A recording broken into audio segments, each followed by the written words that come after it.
ഈശോ മിശിഹായ്ക്ക് സ്തുതിയായിരിക്കട്ടെ. ഞാൻ മാണിപ്പറമ്പിലച്ചൻ. മരിയൻ ധ്യാനം 144. ലുത്തിനിയായെക്കുറിച്ചുള്ള നമ്മുടെ ധ്യാനം 57. വാഴ്ത്തുമൊഴി, തിരുവചന ജപമാലയുടെ വാഴ്ത്തുമൊഴികളിൽ ഏറ്റവും അവസാനത്തെ വാഴ്ത്തുമൊഴി സമാധാനത്തിൻ്റെ രാജ്ഞി. 54-ാമത്തെ വാഴ്ത്തുമൊഴി ക്വീൻ ഓഫ് പീസ് റെജീന പാച്ചിസ് ലത്തീനിൽ. മിശിഹാ രാജാവിനെ കുറിച്ച് യെശയ്യാ പ്രവാചകൻ ഇങ്ങനെയാണ് പറഞ്ഞത്: നമുക്കൊരു ശിശു ജനിച്ചിരിക്കുന്നു, നമുക്കൊരു പുത്രൻ നൽകപ്പെട്ടിരിക്കുന്നു, ആധിപത്യം അവൻ്റെ തോളിലായിരിക്കും. വിസ്മയനീയനായ ഉപദേഷ്ടാവ്, വീരനായ ദൈവം, നിത്യനായ പിതാവ്, സമാധാന പ്രഭു എന്നവൻ വിളിക്കപ്പെടും. The prince of peace. യെശയ്യായുടെ പുസ്തകം 9:6. ഈ ലത്തീൻ സഭയിൽ കുർബാന ആരംഭിക്കുന്നത്, പലപ്പോഴും കുർബാന ആരംഭിക്കുക കർത്താവ് നിങ്ങളോടുകൂടെ എന്ന് പറഞ്ഞിട്ടാണ്. ആൻറ്റിഫൺ കഴിഞ്ഞിട്ട്, ഈ എൻട്രൻസ് ആൻറ്റിഫൺ കഴിഞ്ഞിട്ട് കർത്താവ് നിങ്ങളോടുകൂടെ, ആൻറ്റിഫൺ കഴിഞ്ഞ് പിതാവിനും പുത്രനും കഴിഞ്ഞിട്ട് കർത്താവ് നിങ്ങളോട് കൂടെ. കുർബാനയുടെ ആരംഭത്തിൽ, ഏതാണ്ട് കുർബാനയുടെ സമാപനത്തിലാണ് സമാധാനം നിങ്ങളോട് കൂടെ. അപ്പോൾ കർത്താവ് നിങ്ങളോട് കൂടെ, സമാധാനം നിങ്ങളോട് കൂടെ. കർത്താവാണ് സമാധാനം എന്നൊരു സൂചന ലത്തീൻ കുർബാനയിലുണ്ട്. സീറോ മലബാർ സഭയിൽ പല പ്രാവശ്യം സമാധാനം ആശംസിക്കുന്നുണ്ട്. സുവിശേഷം കൊണ്ടുണ്ട്. അങ്ങനെ ഓരോ പ്രാവശ്യം ആശംസിക്കുമ്പോഴും വൈദ്യനെ ആശീർവദിക്കുമ്പോഴും നമ്മളിങ്ങനെ കുരിശ് വരച്ചുകൊണ്ടാണ്, പിതാവിനും പുത്രനും പരിശുദ്ധാത്മാവിനും എന്നുള്ള കുരിശ് വരച്ചുകൊണ്ടാണ് നമ്മളത് സ്വീകരിക്കുന്നത്. അപ്പോൾ ഈ സുവിശേഷം നൽകുന്ന സമാധാനമാണെങ്കിലും അങ്ങനെ ഓരോ സമാധാനത്തിനും ഓരോ ധ്വനികളുണ്ട്. അപ്പോൾ അത് അങ്ങനെയാണ് നമ്മളത് സ്വീകരിക്കുന്നത്. ഈ രക്ഷ നിങ്ങളോട് കൂടെ എന്നാണ്, നിങ്ങൾക്കൊരു ഒറ്റ വാക്ക് വേണമെങ്കിൽ, സമാധാനം നിങ്ങളോട് കൂടെ എന്നുള്ളതിന് നമുക്കൊരു ഒറ്റ വാക്ക് വേണമെങ്കിൽ രക്ഷ നിങ്ങളോട് കൂടെ എന്നാണ്. അതായത് ആത്മാവിനെ വർഷിക്കുകയാണ്. രക്ഷയുടെ ആദ്യ ഗഡുവായ ആത്മാവിനെ വർഷിക്കുകയാണ്. ആ ആത്മാവിൻ്റെ വർഷമാണ് സമാധാനം. രക്ഷയുടെ ആദ്യ ഗഡു പരിശുദ്ധാത്മാവാണ്. ആ പരിശുദ്ധാത്മാവിനെ വർഷിക്കുന്നു എന്നാണ് സമാധാനം നിങ്ങളോട് കൂടെ എന്ന് പറയുമ്പോൾ. അപ്പോൾ ആത്മാവിനെ വർഷിക്കുകയാണ്. 2 കൊരിന്ത്യർ 1:21-22, എഫേസ്യ ലേഖനം 1:13-14 ഇവിടെയൊക്കെ നമുക്ക് കാണാം രക്ഷയുടെ ആദ്യ ഗഡു പരിശുദ്ധ റൂഹയാണ്. അതുപോലെ സമാധാന ചുംബനം നൽകിയിട്ടാണ് ലിറ്റർജി അവസാനിപ്പിച്ചിരുന്നത്. റോമാലേഖനം 16:16, 1 കൊരിന്ത്യർ 16:20, 2 കൊരിന്ത്യർ 13:12, 1 തെസ്സലോനിക്ക 5:26, 1 പത്രോസ് 5:14. സമാധാന ചുംബനം. നമ്മുടെ നാട്ടിൽ സമാധാന ചുംബനം ഇപ്പോഴും അത് ആയിട്ടില്ല. നമ്മുടെ സംസ്കാരമായിട്ട് ഇങ്ങനെ ചുംബനം ചേർന്ന് പോകാത്തതുകൊണ്ടായിരിക്കാം. അതുകൊണ്ട് നമ്മൾ നമസ്തയൊക്കെ പറഞ്ഞ് അവസാനിപ്പിക്കുന്നത്. പക്ഷേ പാലസ്തീനായാലും പാശ്ചാത്യ ലോകത്തും യഹൂദരുടെ ഇടയിലൊക്കെ സമാധാന ചുംബനം അന്നുണ്ട്, ഇന്നുണ്ട്. നമുക്ക് ചില കാര്യങ്ങൾ കൂടി ഇന്നും കാണാം. ഈ സമാധാനം എന്നുള്ള വാക്ക് ഷാലോം എന്നാണ്. ഷാലോം ഹീബ്രുവിൽ. അതിന് സമാധാനം എന്ന അർത്ഥമുണ്ട്. പക്ഷെ അതിനേക്കാളും മെച്ചപ്പെട്ട അർത്ഥമുണ്ട്. തികവ് എന്ന അർത്ഥമുണ്ട്. എല്ലാം തികഞ്ഞെന്ന് പറയില്ലേ, തികവ്, ഹോൾനെസ്. അതായത് എല്ലാ ഭാഗങ്ങളും ചേരുന്ന അവസ്ഥ എന്നർത്ഥം. പൂർണ്ണത എന്നർത്ഥമുണ്ട്. കംപ്ലീറ്റ്നെസ്, പൂർണ്ണത, എല്ലാ അംശങ്ങളും ചേർന്ന് വരുന്ന അവസ്ഥ. ക്ഷേമം എന്നർത്ഥമുണ്ട്. വെൽബീയിങ്, ക്ഷേമം. ആരോഗ്യം, വെൽഫെയർ, അങ്ങനെ അർത്ഥമുണ്ട്. യോഗവും ക്ഷേമവും ആരോഗ്യവും സുഖവും എന്നൊക്കെ അർത്ഥം. പ്രോസ്പെരിറ്റി എന്നർത്ഥമുണ്ട്. നമ്മൾ അതിനെ സമ്പത്ത്, ധനം എന്നൊക്കെ പറയും. ഐശ്വര്യം എന്നാണ് വാക്ക് ശരിക്കും കുറച്ചുകൂടി. ഈശ്വരൻ്റെ അംശം എന്നാണ്. പ്രോസ്പെരിറ്റി എന്ന് പറഞ്ഞാൽ ഐശ്വര്യം. അതിന് ഐശ്വര്യം എന്ന വാക്ക് നോക്കുക, ഈശ്വരൻ്റെ അംശം. സമ്പത്തും ധനവും മാനവും കീർത്തിയും മോക്ഷവും എല്ലാം ചേരുമ്പോഴാണ് ഐശ്വര്യം എന്ന് പറഞ്ഞ പ്രോസ്പെരിറ്റി ഉണ്ടാകണേ. രക്ഷ നിങ്ങളോടുകൂടെ അല്ലെങ്കിൽ സമാധാനം നിങ്ങളോടുകൂടെ, അതൊരു പ്രക്രിയയാണ്. ഈ സംഗതികളൊക്കെ ചേരുന്ന ഒരു പ്രക്രിയ. ആ പ്രക്രിയയിൽ ഏറ്റവും പ്രധാനപ്പെട്ട സംഗതിയാണ് വീണ്ടെടുപ്പ്, ബൈബാക്ക് അല്ലേ. കർത്താവിൻ്റെ രക്തം കൊടുത്ത് നമ്മൾ തിരിച്ചെടുത്തു എന്നുള്ളതാണ്. പുനരുദ്ധാരണം, റെസ്റ്റോറേഷൻ. ഈ പുനരുദ്ധാരണം എന്ന് പറഞ്ഞാൽ ആദ്യ മാതാപിതാക്കളെ പാപം ചെയ്തതിന് മുമ്പുള്ള അവസ്ഥയിലേക്ക്, അതായത് ആദിമ വരപ്രസാദത്തിൻ്റെ അവസ്ഥയിലേക്ക് പുനരുദ്ധരിക്കുക. Restore to the original situation എന്നാണ് അർത്ഥം. പിന്നെ പുതുജീവൻ നൽകുക. പുതുജീവൻ, അതായത് മാമോദിസ സ്വീകരിക്കുമ്പോൾ ഏറ്റവും അവസാനം അനശ്വര ജീവൻ എന്ന് പറഞ്ഞാൽ നിത്യജീവൻ കൊടുക്കുക. ഇതെല്ലാം രക്ഷയുടെ പ്രക്രിയയാണ്. ഈ രക്ഷ നിങ്ങളോട് കൂടെ, ഈ പ്രക്രിയയിലായിരിക്കുന്ന രക്ഷ നിങ്ങളോട് കൂടെ എന്നാണ് സമാധാനം എന്നുകൊണ്ട് ഉദ്ദേശിക്കുന്നത്. സമാധാനത്തിൻ്റെ പ്രഭുവായിരിക്കുന്ന ഈശോ നൽകുന്നതും ഇതാണ്. അപ്പോൾ സമാധാനം എന്ന് പറഞ്ഞാൽ നമ്മൾ ഉദ്ദേശിക്കുന്ന ഓം ശാന്തി ശാന്തി ശാന്തി എന്ന് പറഞ്ഞാൽ ശാന്തി അല്ല. അത് ഉണ്ടാകാം, പക്ഷെ അതല്ല ഉദ്ദേശിക്കുന്നത്. രക്ഷ എന്നാണ് ദൈവത്തിൻ്റെ ഒരു അംശം. അതായത് അവൻ്റെ ജീവൻ തന്നെ വിശുദ്ധ കുർബാനയിൽ നമ്മിലേക്ക് വരികയാണ്. അപ്പോൾ നാം സമാധാനത്തിൻ്റെ ദൈവവുമായിട്ട് ഒന്നാകുകയാണ്. പ്രശ്നങ്ങളുടെയും പ്രതിസന്ധികളുടെയും ക്ലേശങ്ങളുടെയും കഷ്ടപ്പാടുകളും സമുദ്രത്തിലാണ് നാം ജീവിക്കുന്നത്. എങ്കിലും പ്രക്ഷുബ്ധമായ ഈ സമുദ്രത്തില് ഒരു നിശ്ചിത ദിശയിലേക്ക് ഒഴുകുന്ന സമാധാനത്തിന് വഞ്ചിയിൽ സമാധാനത്തിന് ഇളയ തമ്പുരാനോടൊപ്പം നമ്മളായിരിക്കുക. അതാണ് വാസ്തവത്തിൽ സമാധാനം. കഷ്ടപ്പാടും ക്ലേശം ദുഃഖം ദുരിതം അങ്ങനെ ഒരുപാട് പ്രശ്നങ്ങളുള്ളപ്പോഴും ഈ പ്രക്ഷുബ്ധമായ സമുദ്രമാണ് നമ്മുടെ ജീവിതം, അല്ലെങ്കിൽ ആ സമുദ്രത്തിലാണ് നമ്മുടെ ജീവിതയാനം. പക്ഷെ ആ ജീവിതയാനത്തിൽ സമാധാനത്തിൻ്റെ വഞ്ചിയിൽ സമാധാനത്തിന് ഇളയ തമ്പുരാൻ ഇരിപ്പുണ്ട്. അവൻ്റെ ഒപ്പമാണ് നമ്മൾ യാത്ര. അവനുമായിട്ട് ഒന്നായിട്ടാണ് കുർബാന, ഒന്നായിട്ട് നമ്മൾ യാത്ര ചെയ്യണേ. അപ്പോൾ ദൈവത്തിലുള്ള സുരക്ഷ, ദൈവത്തിലുള്ള വിശ്രാന്തി, അതിനെയാണ് സമാധാനം എന്ന് പറയണേ. ഹലോ എന്ന് പറയാൻ ഷാലോം എന്നാണ് ഉപയോഗിച്ചിരുന്നത്. ഇപ്പം നമ്മളൊന്ന് ഗ്രീറ്റ് ചെയ്യുമല്ലോ, വെറുതെ ഗ്രീറ്റ് ചെയ്യും, വന്ദനം പറയും, അഭിവാദനം പറയല്ലോ, അതിന് ഷാലോമാണ് ഉപയോഗിച്ചിരുന്നത്. അപ്പോൾ പരസ്പരം സമാധാനം എന്ന് പറയുമ്പോൾ പോലും ദൈവചിന്തയിലാണ്. ദൈവം കൂടെയുണ്ട്, അതുകൊണ്ട് സമാധാനത്തിലായിരിക്കുക എന്നാണ് ഹലോ എന്ന അർത്ഥത്തിൽ, അഭിവാദനം അല്ലെങ്കിൽ വന്ദനം എന്ന അർത്ഥത്തിൽ ഷാലോം ഉപയോഗിക്കുമ്പോൾ യഹൂദന്മാർ ഉദ്ദേശിച്ചിരുന്നത്. വിഭജിക്കപ്പെട്ട ഒരു ലോകത്ത് പല തരത്തിൽ വിഭജിക്കപ്പെട്ടിരിക്കുകയാണ് നമ്മൾ. ഈ അവസ്ഥകളെല്ലാം സംജാതമാകാനുള്ള ഒരു പ്രയത്നം നടത്തുന്നതാണ് സമാധാനം സ്ഥാപിക്കുന്നവർ ഭാഗ്യവാന്മാർ. സമാധാന പ്രിയർ ഭാഗ്യവാന്മാർ എന്നല്ല പറഞ്ഞേ. നമ്മൾ മിക്കവരെല്ലാം സമാധാന പ്രിയരാണ്. സമാധാനം സ്ഥാപിക്കുന്നവർ, അതായത് ഇങ്ങനെയെല്ലാം ഒരുപാട് വിഭജനങ്ങളുള്ള കാലത്ത് ഞാൻ ഈ പറഞ്ഞ തരത്തിലുള്ള രക്ഷ സംജാതമാകാനുള്ള പ്രയത്നങ്ങൾ നടത്തുന്നവരാണ്. അതിൻ്റെ പിന്നാലെ പോകുന്നവരും അതിന് ശ്രമിക്കുന്നവരുമാണ് ഈ സമാധാന സ്ഥാപകർ ഭാഗ്യവാന്മാർ.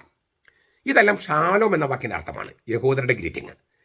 ഇതിൻ്റെ ഗ്രീക്ക് എയ്റേനെ എന്നാണ്. എയ്റേനെ ഗ്രീക്കിൽ യുദ്ധമില്ലാത്ത അവസ്ഥ എന്നാണ്. ഷാലോമിനെ തർജ്ജമ ചെയ്യുന്നത് എയ്റേനെ എന്ന വാക്ക് ഉപയോഗിച്ചിട്ടാണ്. യുദ്ധമില്ലാത്ത അവസ്ഥ എന്ന ഒന്നാമത്തെ അർത്ഥം. 2, നിയമവും ക്രമവുമുള്ള അവസ്ഥ, ക്രമസമാധാനം എന്ന് പറയും, ലോ ആൻഡ് ഓർഡർ, അതുള്ള അവസ്ഥ. ശാന്തത എന്ന വാക്ക് അതിനകത്തുണ്ട്, ട്രാങ്ക്വിലിറ്റി. അപ്പോൾ ഷാലോം എന്ന വാക്കിന് കുറേ കൂടി വളരെ ആഴവും വിശാലവുമായ അർത്ഥമാണെങ്കിൽ എയ്റേനെ കുറച്ചുകൂടി ലിമിറ്റഡ് ആണ്, എങ്കിലും നാം വിചാരിക്കുന്നതിനേക്കാൾ വിശാലമായ അർത്ഥമുണ്ട്. പക്ഷേ ഈ ഷാലോം എയ്റേനെ ഈ വാക്കുകൾ ഉപയോഗിച്ചിട്ടല്ല ഗബ്രിയേൽ മാലാഖ മറിയത്തിനടുക്കൽ വന്നത്. മറിയത്തിനോട് ആദ്യം പറഞ്ഞ എന്താണ്? ഹൈറേ എന്നാണ്. ഹൈറേ. പുതിയ ഉടമ്പടിയിൽ ആദ്യത്തെ വാക്ക്, എഴുതപ്പെട്ട പുതിയ നിയമമല്ല ഞാൻ പറയുന്നത്, യേശുവിൽ ഉറപ്പിക്കപ്പെട്ട പുതിയ ഉടമ്പടിയിലെ ആദ്യത്തെ വാക്ക്, പുതിയ നിയമത്തിലെ ആദ്യത്തെ വാക്ക് ഹൈറേ എന്നാണ്. ഹൈറേ എന്ന വാക്കിന് അർത്ഥം ആനന്ദിച്ചാലും എന്നാണ്. ആനന്ദിച്ചാലും.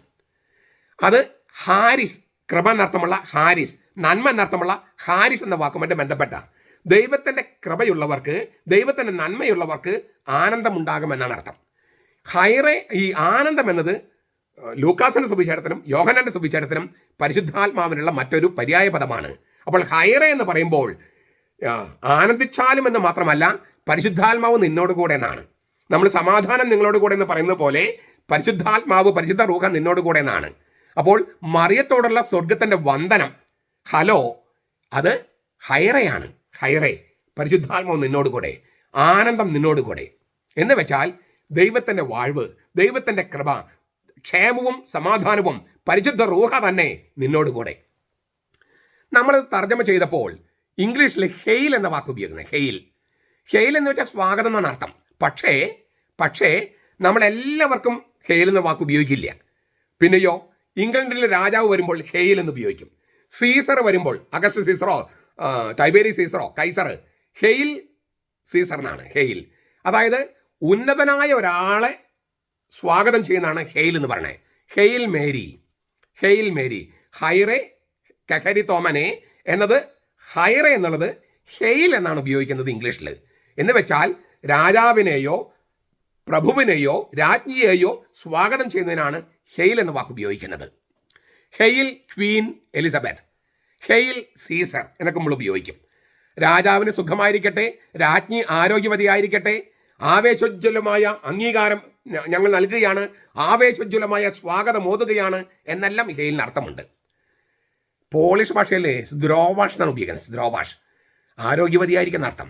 അപ്പം ആരോഗ്യവതിയായിരിക്കുന്ന മറിയമേ ആനന്ദിച്ചാലും എന്നതിന് പകരം ആരോഗ്യവതിയാണല്ലോ അല്ലേ, ദൈവകൃപയിൽ സൃഷ്ടിക്കപ്പെട്ട് ആരോഗ്യവതിയായിരിക്കുന്നവളെ എന്നാണ് പോളിഷ് ഭാഷയിൽ. മലയാളത്തിൽ നമ്മൾ എന്താ ഉപയോഗിക്കുന്നത്? നന്മ നിറഞ്ഞ മറിയമേ സ്വസ്തി. അല്ലേ, സ്വസ്തി സ്തി, നല്ല സ്ഥിതിയിലുള്ളവൾ, നല്ല സ്ഥിതിയിൽ, നന്മയായ സ്ഥിതിയിലുള്ളവൾ. അതായത് സമാധാനത്തിൻ്റെ ഇളയ തമ്പുരാനെ ഗർഭത്തിൽ ആ, ഇല്ലേ വഹിച്ച് 10 മാസം ചുമന്ന് പ്രസവിച്ച് മുലയൂട്ടി വളർത്തിയ ആ സമാധാനത്തിന് ഇളയ തമ്പുരാന്റെ അമ്മയാകാൻ വിളിക്കപ്പെട്ടവള്, അവള് നന്മയുള്ളവളാണ്, കൃപയുള്ളവളാണ്, കൃപയിൽ സൃഷ്ടിക്കപ്പെട്ടവളാണ്, നന്മയിൽ സൃഷ്ടിക്കപ്പെട്ടവളാണ്. അതിനാൽ സുസ്ഥിതിയിലുള്ളവളാണ്, നല്ല സ്ഥിതിയിലുള്ളവളാണ്. നന്മ നിറഞ്ഞ മറിയമേ സ്വസ്തി, സുസ്ഥിതിയിലുള്ളവൾ, നന്മയിൽ ആയിരിക്കുന്നവൾ, കൃപയിലായിരിക്കുന്നവൾ എന്നൊക്കെ അർത്ഥം. സൈനിക നിയന്ത്രിതമായ ഭരണത്തിൽ കൊണ്ടുവരുന്ന ഒരു ക്രമസമാധാനമല്ല യേശു കൊണ്ടുവന്നത്. പ്രത്യുത ദൈവവും മനുഷ്യൻ തമ്മിലുള്ള രമ്യതയിലൂടെ മനുഷ്യർക്ക് നൽകിയ രക്ഷയാണ് യേശു നൽകുന്ന സമാധാനം. അതുകൊണ്ടാണ് ഉത്ഥാനം ചെയ്ത യേശു പ്രത്യക്ഷപ്പെട്ടപ്പോഴെല്ലാം നിങ്ങൾക്ക് സമാധാനം എന്ന് പറയുന്നത്. യോഹന്നാൻ 20:21.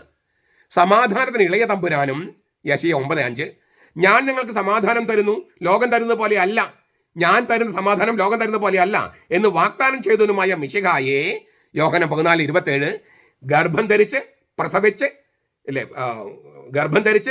10 മാസം ചുമന്ന് പ്രസവിച്ച് മുലയൂട്ടി വളർത്തി വലുതാക്കിയ മറിയത്തെ സമാധാനത്തിന് രാജ്ഞി എന്ന് വിളിക്കുന്നു.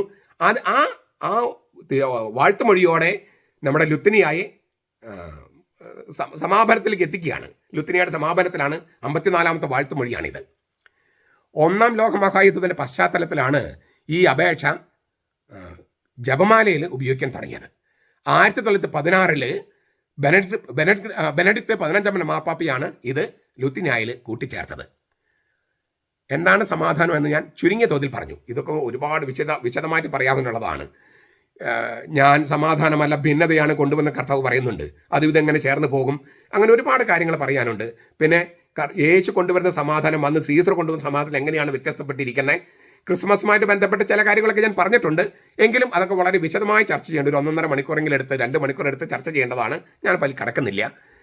സമാധാനത്തിന് ഇളയ തമ്പുരാനാണ് യേശു, സമാധാനം കൊണ്ടുവന്നവനാണ്. സമാധാനം നിങ്ങളോട് കൂടെ എന്ന് പറഞ്ഞ് രക്ഷ നമുക്ക് നൽകുകയും പരിശുദ്ധാത്മാവിനെ നമ്മിലേക്ക് ചൊരിയുകയും ചെയ്ത ആ യേശുവിനെ ഗർഭം ധരിച്ച് പ്രസവിച്ച് പാലൂട്ടി വളർത്തിയ അവൻ്റെ അമ്മ സമാധാനത്തിൻ്റെ രാജ്ഞിയല്ലേ? വല്ല സംശയമുണ്ടോ? സംശയമില്ല. അവളെ രാജ്ഞിയായിട്ട് തന്നെയാണ് വെളിപാട് പുസ്തകം അവതരിപ്പിക്കുന്നതും. വെളിപാടിൻ്റെ പുസ്തകം 12ാമത്തെ അധ്യായത്തിൽ. അതുകൊണ്ടാണ് സമാധാനത്തിൻ്റെ രാജ്ഞി എന്നുള്ള രക്ഷയുടെ രാജ്ഞി, രക്ഷ നൽകിയവൻ്റെ അമ്മ എന്നുള്ള അർത്ഥത്തിൽ ആ രാജ്ഞി എന്നുള്ള ആ വാഴ്ത്തുമൊഴിയോടെ നമ്മൾ അവസാനിപ്പിക്കുന്നത്. നമ്മൾ എല്ലാ ദിവസവും ആഗ്രഹിക്കുന്നതാണ് സമാധാനത്തിൽ വർത്തിക്കാനാണ്. സമാധാനത്തിൽ വർത്തിക്കുക. സമാധാനം എന്ന് പറഞ്ഞാൽ സമവായമല്ല, തിന്മയുമായുള്ള കൂട്ടുകെട്ടല്ല സമാധാനം. എനിക്കൊരു ഒരു മാമോയിസം മുങ്ങാനുണ്ട് ഇനിയും, അത് പൂർത്തിയാകുന്നവരെ ഞാൻ അസ്വസ്ഥനാകുന്നെന്നാണ് കർത്താവ് പറഞ്ഞത്. അപ്പോൾ കർത്താവിന് എവിടെ സമാധാനം? അപ്പോൾ ഈ സ്വസ്ഥതയല്ല സമാധാനം, രക്ഷയാണ്. ദൈവം നൽകുന്ന രക്ഷയും ദൈവമായുള്ള രമ്യതയുമാണ് സമാധാനം. അത് മറ്റുള്ളവരുമായ രമ്യതയുമാണ്. പക്ഷേ എല്ലാ തിന്മയുമായിട്ടുള്ള രമ്യതയല്ലാതെ, തിന്മയുമായിട്ട് പോരാട്ടമാണ്, നന്മയുമായിട്ടും മറ്റുള്ള മനുഷ്യരുമായിട്ടും രമ്യതയാണ്.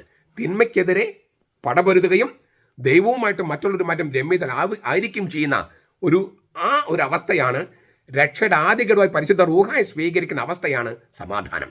മറിയം അത് സ്വീകരിച്ചു, നമ്മളത് സ്വീകരിച്ചു കൊണ്ടിരിക്കുന്നു. അതുകൊണ്ട് മറിയും നമ്മളും തമ്മിൽ ഒരു അടുപ്പമുണ്ട്. സമാധാനത്തിൻ്റെ രാജ്ഞിയെ നമ്മളെ വിളിച്ച് നമ്മളവിടെ അഭിനന്ദിക്കുകയും അവൾ നമ്മെ സഹായിക്കുകയും ചെയ്യുന്നു. നമ്മുടെ കർത്താവ് ഈശോ മിശിഹായുടെ കൃപയും പിതാവായ ദൈവത്തിൻ്റെ സ്നേഹവും പരിശുദ്ധാത്മാവിൻ്റെ സഹവാസവും നാം എല്ലാവരോടും കൂടി ഉണ്ടായിരിക്കട്ടെ, ഇപ്പോഴും എപ്പോഴും എന്നേക്കും. ആമേൻ.